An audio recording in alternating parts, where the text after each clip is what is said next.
जैसे जैसे मार्केट बदल रही है वैसे वैसे इन्वेस्टमेंट के तरीके भी बदल रहे हैं और आजकल एक तरीका काफ़ी ज़्यादा ट्रेंडिंग है जिसे स्मॉल केस के नाम से जाना जाता है। आखिर ये स्मॉल केस है क्या चीज़? इन्वेस्टर्स और ट्रेडर्स के पास काफ़ी सारे इन्वेस्टमेंट ऑप्शंस होते हैं, जैसे इक्विटी हो गया, कमोडिटी हो गया, म्यूचुअल फंड्स हो गया या अदर डेरिवेटिव्स हो गया। तो आखिर मैं आज की वीडियो में स्मॉल केस के बारे में क्यों बात करने वाला हूँ? क्या है स्मॉल केस? क्यों ये रेगुलर इन्वेस्टर्स के लिए एक बेहतर चॉइस है? क्या क्या इन्वेस्टिंग ऑप्शंस हैं स्मॉल केस में? और आखिरी क्वेश्चन कि इसमें रिस्क कितना है? ये सब चीज़ें डिस्कस करेंगे, ये सब क्वेश्चंस को हम रेज करेंगे और इनके सॉल्यूशंस देखेंगे। इनके बारे में एक एक चीज़ मैं आपको समझाऊंगा आज की वीडियो में। अगर आप इस चैनल पर पहली बार आए हैं तो मोस्ट वेलकम। मेरा नाम है तुषार बुद्धिराजा और आज हम फिनटेक गुरुकुल पर देखने वाले हैं डिटेल में कि स्मॉल केस क्या है और क्या इसके मेरिट्स और डीमेरिट्स हैं। तो जुड़े रहिए आप इस चैनल के साथ। अगर आपने अभी तक इस चैनल को सब्सक्राइब नहीं करा तो नीचे दिए बटन पर जल्दी से क्लिक कीजिए और सब्सक्राइब कीजिए इस चैनल को। साथ ही में बने बेल आइकन को भी प्रेस करें ताकि आने वाली जितनी भी इंपॉर्टेंट वीडियोस हैं या इस चैनल पर हम जितनी भी इंपॉर्टेंट वीडियोस लेकर आते हैं उन सब की नोटिफिकेशंस आप तक सबसे पहले पहुंच जाए। अगर आप स्टॉक मार्केट के थ्रू एक रेगुलर इनकम जनरेट करना चाहते हैं ट्रेडिंग करके, वो भी इंट्राडे नहीं, थोड़े दिनों की, जो 2-4 दिन या हफ्ते भर की जो ट्रेडिंग होती है, उसमें अगर आप एक हैंडसम अमाउंट कलेक्ट कर सकते हैं, एक हैंडसम अमाउंट अर्न कर सकते हैं, तो इसमें बुराई क्या है? वीकेंड पर बैठकर आपको कुछ काम करना है, थोड़ी बहुत रिसर्च करनी है और बस उसके बाद पूरे हफ्ते आपको आराम से बैठना है, बाकी रिटर्न आपको स्टॉक मार्केट कमा कर देगी। अगर आप स्टॉक मार्केट से एक रेगुलर इनकम जनरेट करना चाहते हैं और इसके बारे में आप बेसिक से जानना चाहते हैं तो इस सीरीज को आप जरूर देखें। बिल्कुल बेसिक से लेकर आपको प्रो लेवल तक के ट्रेडिंग टिप्स मिलेंगे कि कैसे आपको एंट्री करनी है, कैसे स्टॉक सिलेक्ट करना है, कैसे स्टॉप लॉस रखना है, कैसे अपना प्रॉफिट बुक करना है। इन सब चीज़ों के बारे में आपको इस सीरीज में डिटेल में मिलेगी। आप इस सीरीज को बिल्कुल भी मिस ना करें और एक एक्स्ट्रा इनकम जनरेट करने के लिए इस सीरीज को जरूर देखें। लेकिन उसके लिए चाहिए आपको डीमैट अकाउंट, और अगर अभी तक आपने अपना डीमैट अकाउंट ओपन नहीं करा है तो नीचे डिस्क्रिप्शन में आपको 2 लिंक्स मिलेंगे, जिसमें मर्जी चाहें आप अपना डीमैट अकाउंट खुलवा सकते हैं। दोनों डीमैट अकाउंट बिल्कुल फ्री है, बट दोनों के अलग अलग फीचर्स और फैसिलिटीज हैं। एक है एलिस ब्लू का, जिसमें अगर आपने ऑप्शन या फ्यूचर्स के थ्रू आप काम करना चाहते हैं तो उसमें आपको काफ़ी अच्छा लीवरेज, काफ़ी अच्छा मार्जिन मिलता है। आप अपना डीमैट अकाउंट एलिस ब्लू के साथ खुलवा सकते हैं। तो चलिए अब हम देखते हैं कि क्या है स्मॉल केस। लेकिन स्मॉल केस समझाने से पहले आपको ईटीएफ समझाना ज़्यादा ज़रूरी है। अगर आप एक बार ईटीएफ समझ गए तो आपको स्मॉल केस के बारे में आसानी से समझ आ जाएगा। अब क्वेश्चन आता है कि ईटीएफ क्या है? ये एक अनोखा बास्केट है जिसमें मिक्सचर ऑफ फाइनेंशियल इंस्ट्रूमेंट्स रहते हैं जो ब्रोकरेजेस की साइड से इन्वेस्टर्स को ऑफर किए जाते हैं। अब मेन आता है कि ईटीएफ की क्या इंपॉर्टेंस है। अब आप मुझे बताइए कि म्यूचुअल फंड्स क्या करते हैं? अलग अलग लोगों की रिस्क प्रोफाइल के हिसाब से उनके लिए फंड्स क्रिएट करते हैं, जिसमें लो रिस्क फंड हो गया, हाई रिस्क फंड हो गया या मीडियम रिस्क फंड हो गया। और कुछ फंड्स तो ऐसे होते हैं जिनमें इन तीनों टाइप्स का मिक्सचर होता है, और मिक्सचर इसलिए होता है ताकि इन्वेस्टर्स को मैक्सिमम रिटर्न दिया जा सके। इसी तरीके से एक रेगुलर इन्वेस्टर को खुद के लिए एक बास्केट क्रिएट करना काफ़ी मुश्किल होता है, जिसमें अलग अलग फाइनेंशियल इंस्ट्रूमेंट्स हों। उसके लिए काफ़ी सारी मैन पावर और जो नॉलेज चाहिए वो एक रेगुलर इन्वेस्टर के पास नहीं होती। इसलिए ब्रोकरेजेस अपनी तरफ से अलग अलग ईटीएफ्स या इक्विटी बास्केट्स बनाते हैं, जिसमें इन्वेस्टर्स अपने हिसाब से, अपनी रिस्क प्रोफाइल के हिसाब से उसमें इन्वेस्टमेंट करके और मैक्सिमम रिटर्न कमा सकता है। तो आखिर अब स्मॉल केस कैसे स्टॉक से डिफरेंट है? स्मॉल केस एक डाइवर्सिफाइड पोर्टफोलियो क्रिएट करता है जो आपको इंडिविजुअल स्टॉक्स की फ्लक्चुएशंस जो अप डाउन होते हैं उनसे प्रोटेक्ट करता है। इसके अलावा स्मॉल केस आपको एक पर्टिकुलर सेक्टर में इन्वेस्टमेंट करने के ऑप्शंस देता है जो आप एक रेगुलर इक्विटी में नहीं कर पाएंगे। और इसी के अलावा स्मॉल केस एक सक्सेसफुल स्ट्रेटेजी बनाकर आपको ट्रेडिंग में भी हेल्प करता है।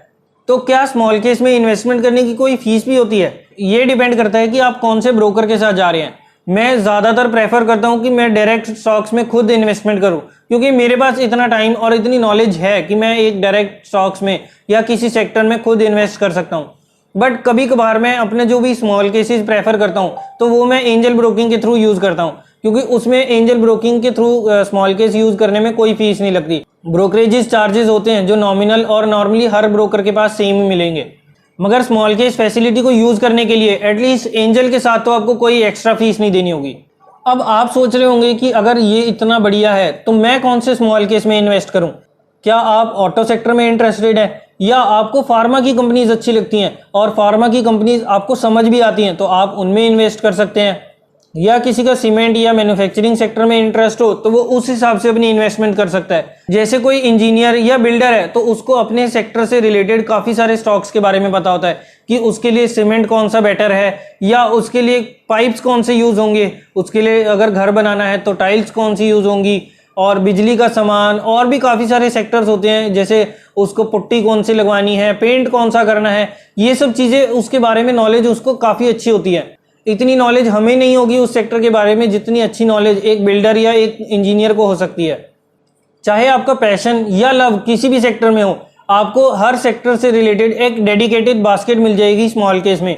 और सिर्फ यही नहीं, हर स्मॉल केस के ऊपर उसकी रिस्क एपेटाइट भी रखी होगी कि वो हाई रिस्क की है, मीडियम रिस्क वाला है या लो रिस्क की है। तो आप अपनी रिस्क एपेटाइट, अपनी रिस्क प्रोफाइल के हिसाब से किसी भी स्मॉल केस को चूज कर सकते हैं, जिसमें आपको अपने बेस्ट सेक्टर के यूनिक स्टॉक्स मिल जाएंगे, और वो भी बेस्ट कॉम्बिनेशन में।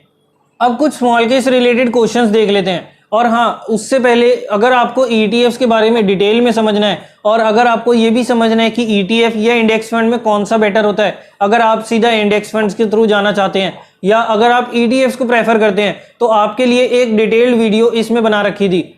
इस वीडियो में आपको सारा कुछ डिटेल में मिल जाएगा कि आपको स्टॉक मार्केट के थ्रू एक्सचेंजेस में परचेज करनी चाहिए या म्यूचुअल फंड्स में लगाने चाहिए, कौन सा आपके लिए ज़्यादा बेटर है, किस में आपको ज़्यादा रिटर्न मिल सकते हैं, किस में ब्रोकरेजेस ज़्यादा हैं या किस में हमारे को नुकसान काफ़ी हो जाता है, कुछ फीस वगैरह के रिलेटेड। ये सारी क्वेरीज आपको इस वीडियो में क्लियर हो जाएंगी।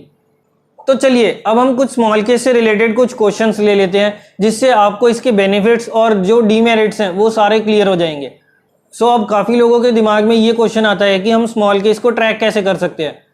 आप जिस दिन स्मॉल केस बुक करते हैं, यानी कि जिस दिन आपने स्मॉल केस परचेज करा, उस दिन आपकी जो वैल्यू है वो 100% हो जाती है, और उसके बाद ये डेली बेसिस पर अपडेट होती है। यानी कि आपको एक इंडिविजुअल स्टॉक्स को ट्रैक करने की ज़रूरत ही नहीं है। ये आपको पूरी बास्केट जो आपने बना रखी है या जिस भी स्मॉल केस में आपने इन्वेस्ट कर रखा है, ये आपको पूरा डिटेल्ड उसको अपडेट देता रहता है। और उसके बाद भी अगर आपको और डिटेल एनालिटिक्स चाहिए तो वो भी आपको आराम से मिल जाएगी। क्या मैंने जिस स्मॉल केस में इन्वेस्टमेंट करी है, अगर मुझे उसके कुछ स्टॉक्स पसंद ना आए, फिर क्या मैं अपने स्टॉक्स चेंज कर सकता हूं? बिल्कुल कर सकते हैं। आपको स्मॉल केस पूरी फ्लेक्सिबिलिटी देता है कि आप अपने स्टॉक्स को खुद चेंज कर सकते हैं। किसी भी स्टॉक को अगर आपको नहीं पसंद आ रहा तो उसे अपने स्मॉल केस वाली जो बास्केट है उसमें से बाहर निकाल सकते हैं। और अगर कोई स्टॉक पसंद आ रहा है लेकिन वो आपकी लिस्ट में नहीं है, तो आप उस स्टॉक को इस लिस्ट में डाल भी सकते हैं। लेकिन ये ध्यान रखिए कि आप उस स्मॉल केस के जो शेयर्स हैं उसको आप एक्सचेंज पर सेल नहीं कर सकते। उसके अलावा अगर आप चाहें तो अपना खुद का स्मॉल केस भी क्रिएट कर सकते हैं। मान लीजिए आपको IT सेक्टर पसंद आ रहा है और आपको IT के हिसाब से अपनी मर्जी के कुछ 3-4 शेयर्स का ही बास्केट बनाना है।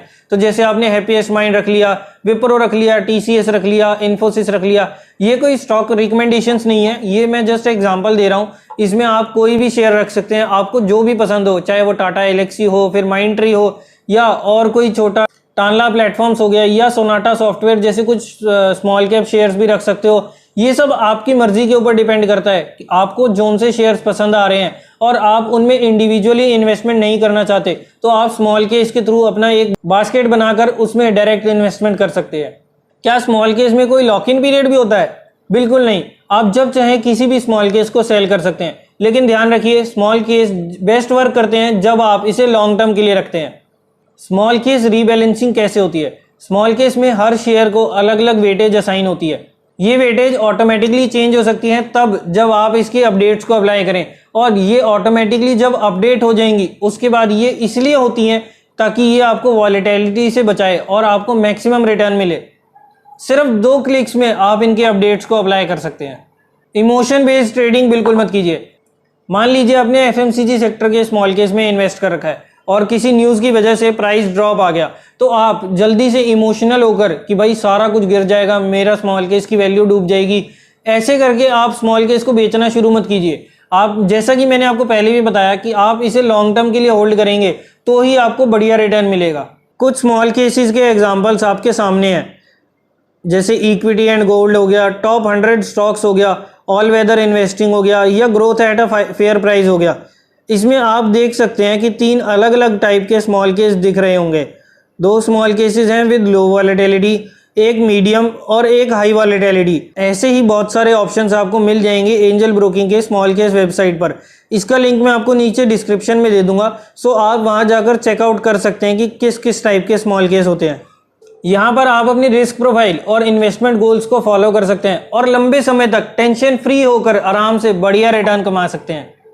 तो उम्मीद करता हूं दोस्तों आपको स्मॉल केस से रिगार्डिंग जितनी भी क्वेश्चंस या क्वेरीज होंगी उसके सारे डाउट्स क्लियर हो चुके होंगे। लेकिन अगर अभी भी कोई डाउट या क्वेरी रहती है या कोई कंफ्यूजन रहती है तो आप नीचे कमेंट्स में ज़रूर पूछें। मैं आप पूरी कोशिश करूंगा कि आपके सारे क्वेश्चंस या क्वेरीज के रिजॉल्व कर सकूं। वीडियो अच्छी लगी तो इसे लाइक ज़रूर कीजिए और सबके साथ शेयर कीजिए, फिर वो चाहे स्टॉक मार्केट में इन्वेस्टमेंट करता हो, म्यूचुअल फंड्स में करता हो या स्मॉल केस में करना चाहता हो। क्योंकि बदले हुए ट्रेंड के साथ हमें इन्वेस्टमेंट कैसे बदल रही है इसके बारे में भी नॉलेज होनी चाहिए। तो चलिए दोस्तों, आज की वीडियो में इतना ही। मैं तुषार बुद्धि राजा आपसे लेता हूं इजाजत। Bye bye and take care.